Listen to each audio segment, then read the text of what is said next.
हाङमा हाङमा याक्थुङ पान्दोङ अर्थात् लिम्बू भाषामा हाङमा भनेको नेपाली भाषामा पर्खनु भनेको अंग्रेजीमा टु वेट।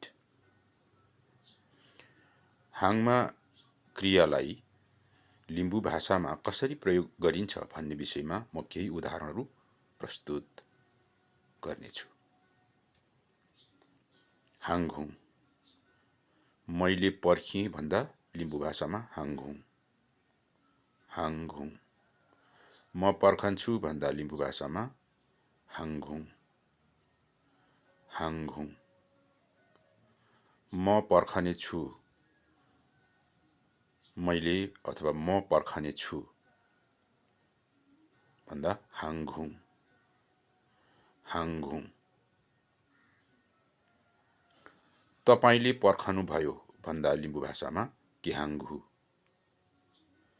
केहाङघु तपाई पर्खनुहुन्छ भन्दा लिम्बू भाषामा केहाङघु।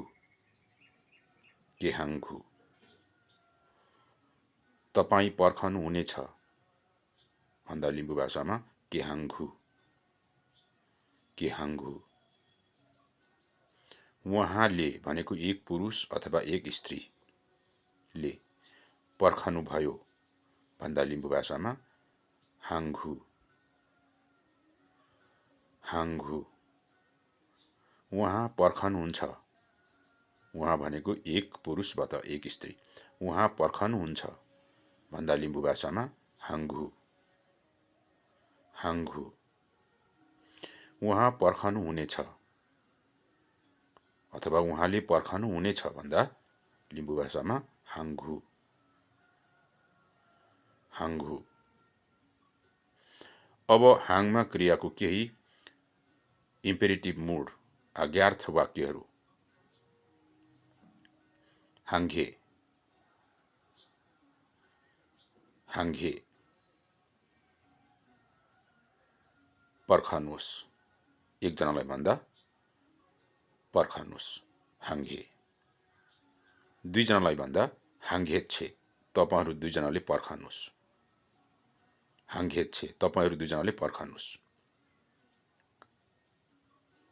हाङघेच्छे दुई भन्दा धेरै भए हाङघेम्मे तपाईहरुले भनेको दुई भन्दा बढी तपाईहरुले पर्खनुस्। हाङघेम्मे तपाईहरुले पर्खनुस्। हाङघाङे मलाई पर्खनुस्। मलाई पर्खनुस् भन्दा लिम्बू भाषामा हाङघाङे।